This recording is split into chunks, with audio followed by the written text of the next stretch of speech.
Bismillahirrahmanirrahim. Assalamualaikum warahmatullahi wabarakatuh. Alhamdulillahirabbil alamin wa bihi nasta'inu ala umuri dunya waddin wassalatu wassalamu ala asyrafil anbiya'i wal mursalin wa ala alihi wa ashabihi ajmain. Amma ba'd. Alhamdulillah, pada kesempatan kali ini saya bisa kembali menyampaikan ringkasan tafsir ayat-ayat Al-Quran, terutama juz yang ke-27. Kemarin kita sudah sampai di surat An-Najm, dan insya Allah pada kesempatan kali ini kita akan melanjutkan ke surat Al-Qamar. Ya. Surat Al-Qamar ini masih golongan surat-surat Makkiyah. Turun setelah surat At-Tariq, ya. Turunnya setelah surat At-Tariq. Nah, Al-Qamar sendiri artinya bulan. Lalu apa isi kandungan yang terdapat di dalam surat Al-Qamar? Mari kita terlebih dahulu baca beberapa ayat permulaan dari surat Al-Qamar. A'udzu billahi minasyaitonir rajim. Bismillahirrahmanirrahim. Iqtarabatis sa'atu wan syaqqal qamar. Wa iyyarau ayatan yu'ridu wa yaqulu sihrun mustamir. Wa kadzabu wattaba'u ahwa'ahum wa kullu amrin mustaqir. Wa laqad ja'ahum minal anba'i ma fihi mujdajar. Hikmatun balighatun fama tughnin nudhur. Wa tawalla anhum yawma yad'ud da'i ila syai'in nukur. Itulah 6 ayat permulaan surat Al-Qamar. Kita terjemahkan, iqtarabatis sa'atu wan syaqqal qamar. Telah dekat hari kiamat dan telah terbelah bulan. Jadi ayat ini menjelaskan bahwa hari kiamat telah dekat, ya, dan bulan telah terbelah. Maka menurut para mufasir bisa diambil kesimpulan dari ayat ini bahwa salah satu tanda kiamat kecil adalah terbelahnya bulan. Karena permulaan ayatnya iqtarabatis sa'ah, telah dekat hari kiamat itu. Wan syaqqal qamar, dengan ditandai oleh terbelahnya bulan. Kapan peristiwa terjadi belahnya bulan? Ya. Bulan pernah terbelah, ya, sebagai bukti mukjizat Rasulullah Shallallahu Alaihi Wasallam ketika orang-orang kafir musyrikin Quraisy Mekah pada khususnya pada waktu itu minta kepada Rasulullah untuk diperlihatkan suatu mukjizat Rasulullah. Maka Rasulullah SAW dia mengatakan bahwasanya bulan akan terbelah. Lalu pada suatu malam Allah Subhanahu wa taala memperlihatkan mukjizat atau kebesaran Rasulullah SAW, yaitu terbelahnya bulan. Jadi bulan itu benar-benar terbelah. Belahan yang satu ada di atas bukit ini, yang satunya lagi di bukit yang itu. Jadi benar-benar terjadi, bulan itu terbelah. Dan kejadian itu merupakan tanda kiamat kecil. Ya, jadi terbelahnya bulan merupakan tanda kiamat kecil. Ya. Itu terjadi pada tahun ke-5 kenabian. Ingat ya, jadi terbelahnya bulan itu terjadinya pada tahun 5 kenabian. Ya. Jadi pada usia Rasulullah Sallallahu Alaihi Wasallam 45 berarti, ya. Karena baginda Rasulullah itu diangkat sebagai Rasul oleh Allah pada usia 40.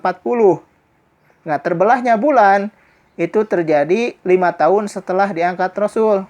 Namanya 5 tahun kenabian. Jadi di usia Rasulullah 45 tahun.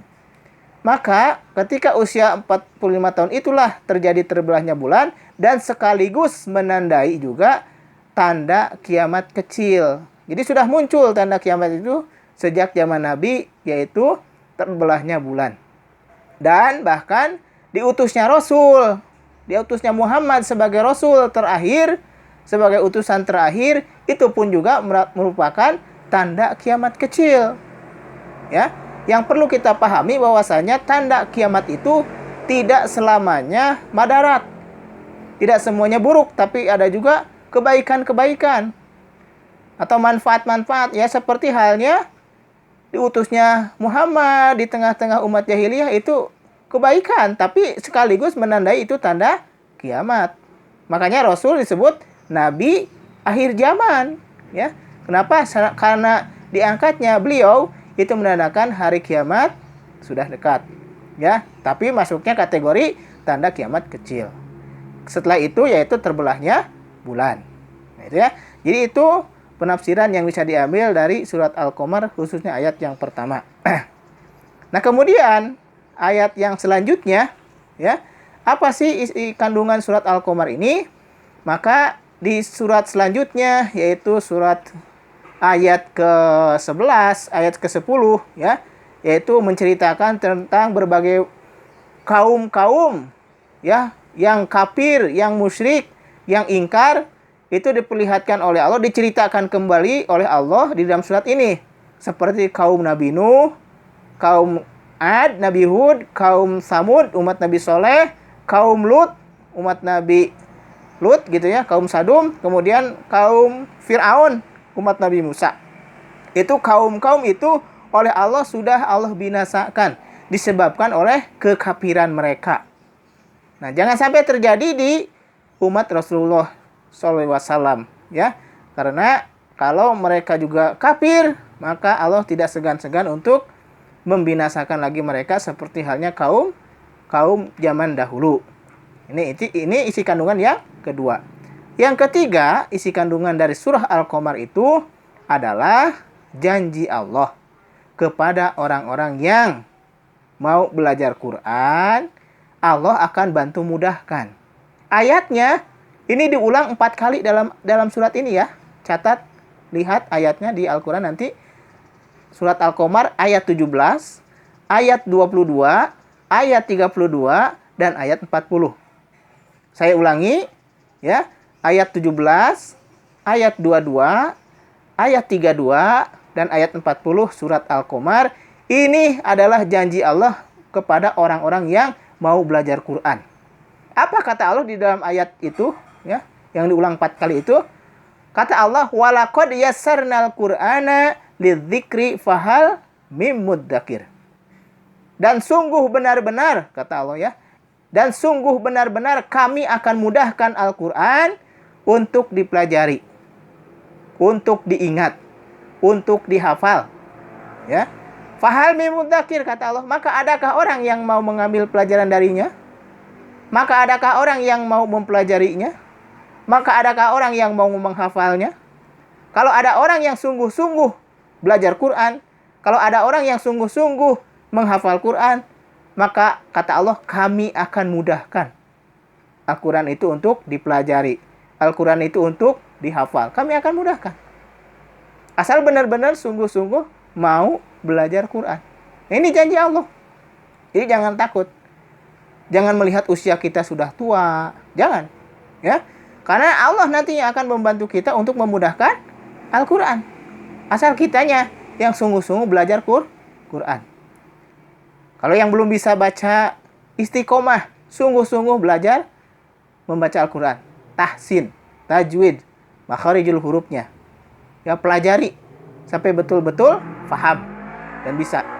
Kalau sudah bisa itu meningkat. Belajar menerjemahkan Quran. Karena Al-Quran berbahasa Arab. Belajar. Ya, supaya kita paham.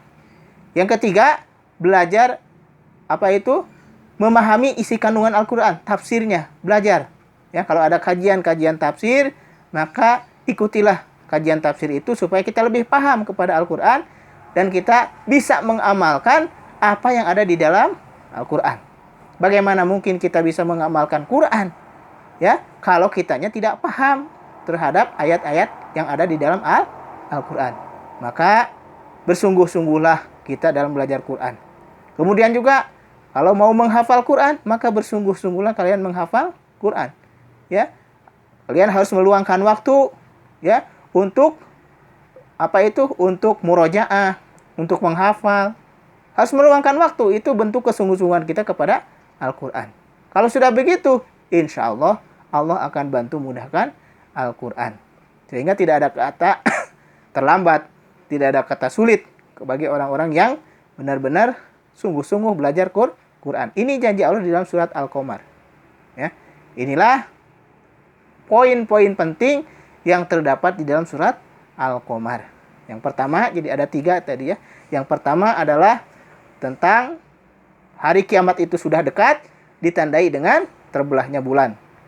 Waktu terjadinya terbelahnya bulan itu adalah tahun 5 kenabian. Yaitu ketika Rasulullah usia 45 tahun. Pada waktu itu sudah terjadi tanda kiamat kecil, yaitu terbelahnya bulan. Yang kedua, bahwasanya orang-orang musyrik, orang-orang kafir, Allah akan binasakan. Ya, yang mendustakan ayat-ayat Allah, mengingkari kepada ayat-ayat Allah, Allah akan binasakan. Seperti halnya umat kaum Nabi Nuh, umat kaum Nabi Hud, kaum Ad, umat kaum Nabi Soleh, yang disebut kaum Samud, umat Nabi Lut, yang disebut kaum Sadum, negeri Sadum, kemudian umat Fir'aun, umat Nabi Musa, yaitu Fir'aun yang telah Allah binasakan. Ya, itu ya yang kedua. Dan yang ketiga adalah janji Allah bagi orang-orang yang mau mempelajari Al-Quran. Sehingga Allah mengulang 4 janjinya itu di dalam 4 ayat di dalam surat Al-Qamar ini. Ayat 17, ayat 22, ayat 32, ayat 40.